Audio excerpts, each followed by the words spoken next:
much crazy stuff going on in this week's episode of JoJo's Bizarre Adventure, Diamond is Unbreakable. Immediately picking up from last week's episode as Josuke, Okuyas, and Mikitaka are fighting against this transmission tower-loving stand user, who actually has been wearing a mask the entire time, which makes him look slightly different. His eye color and his weird cauliflower ears. Speaking of cauliflower ears, Rohan Kishibe has a brand new visitor who is absolutely insane and seems to have some sort of weird phobia with people seeing his back. To the point where seeing this guy slink around Rohan's house has got to be one of the most funny visuals that I've seen from the JoJo series. Not to mention there's another stand user who has the power to trap people into drawings. I felt drunk after watching this episode. There were so many crazy things going on in it.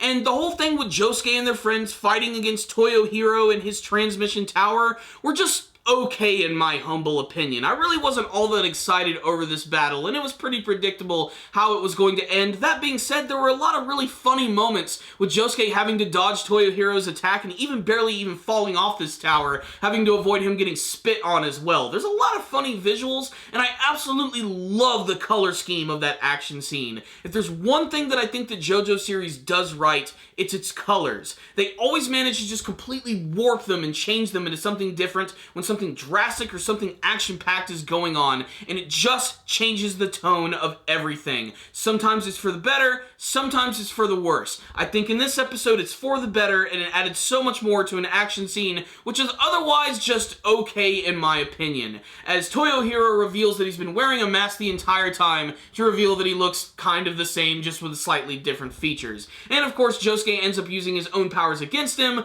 whipping his ass, and just completely obliterating him. However, it looks like Toyohiro is going to change his ways. It looks like he's no longer going to be a bad guy like a lot of the other characters from the series, and he's going to stay at the transmission tower and become another one of Morio's landmarks. He's basically going to be the transmission tower hermit.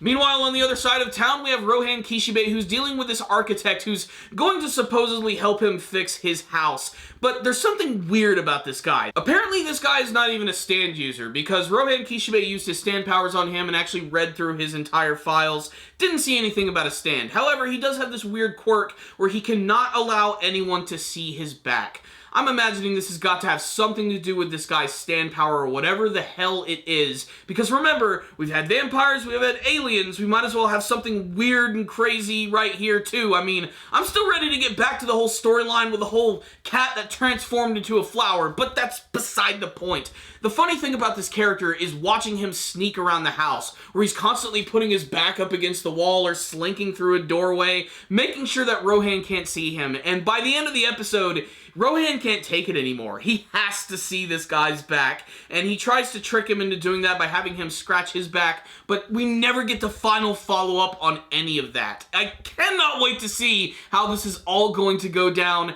It's going to be shocking, to say the least. The rest of the episode follows Josuke as he goes back to the hospital, and he meets up with Yuya Fungami. That's right, he meets up with this guy again in order to get his help and track people down, because this guy has one hell of a nose.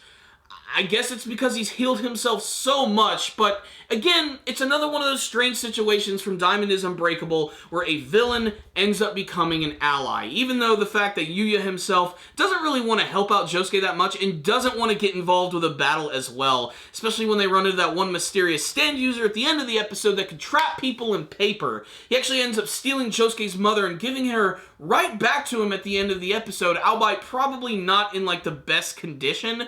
But it's weird to say the least that we have another crazy stand user right here, and he seems to be a little more confident in his abilities, and frankly, he's pretty creepy as well, especially his major entrance at the end of the episode when we get to see how he actually kidnapped Josuke's mom. It's just freaky as hell, but the visuals are awesome, and his stand looks really cool as well. Again, sort of taking a combination of being humanoid with a little bit of like cybernetics thrown in as well. Very cyborg-esque. So what's the rundown on this week's episode of JoJo's Bizarre Adventure? This episode was funny and action-packed all at the same time. Like I said, I don't think the whole thing with Josuke fighting against Toyohisa in the transmission tower was all that exciting, but it was unique to say the least and had a really great color scheme. The story that I'm interested in the most, though, is the guy with the back. Like, I cannot wait to see what the deal is with that. Like, maybe it's if you see his back, his stand is actually going to activate, or it's going to have some sort of crazy ability. Maybe his back has something so scary on it that we don't want to see what it is. I just cannot wait to see how this is all going to wrap up. And the fact that it's involving Rohan is great because he's a character who at first I did not care for, but I love every episode that he's been a part of, mostly because he's such a lovable asshole. And then there's a guy at the end who can friggin' trap people in paper. Like, I don't even really know what to make of it. Seems like they're going to be saving that stuff for a little bit later. I'm hoping in the next episode we'll get to see a little bit more of what's been going on with Rohan. All I know is this arc has just been nutty, to say the freaking least. Ever since Kira decided to change faces and get a brand new family, the series has managed to get even weirder than usual, and that's such a major accomplishment for a show that has bizarre in its title. So, great episode right here, just so many different things going on, and it might be kind of hard to sort of keep up with all of it. This is an episode that I think bears rewatching, especially with friends. This show is so much fun to watch with a group of people, because everybody just reacts in such a funny and strong way. The series managed to elicit a lot of different responses from my group of friends, and that's why we love watching it every single week. And that's why I loved this episode right here. It was a little busy at times, but still, visually speaking, characters, funny moments, action, it was just sort of a full package kind of episode. So I'm going to give this one right here a 4 out of 5. I'm going to drop it down just a little bit because it was a little hard to follow at times with all of this crazy shit going on. That being said, it was a great episode of JoJo and has me really excited to see the rest of this story arc as we get this much closer to the conclusion of Diamond is Unbreakable. So that's my thoughts on this week's episode. If any of you did watch it, please tell me what you thought about it in the comments section below. What did you think about the final battle of Josuke in the transmission tower? And what's the deal with that guy's back? What is going on? Is it his stand power? Is there something else there? Do you have a theory as to what it could be? If you read the manga, try to put a spoiler warning before you say anything, because I don't read the manga. I just watch the anime version, and sometimes I accidentally see some of the comments that you guys drop. So just put a little warning there if you could. I'd really appreciate it.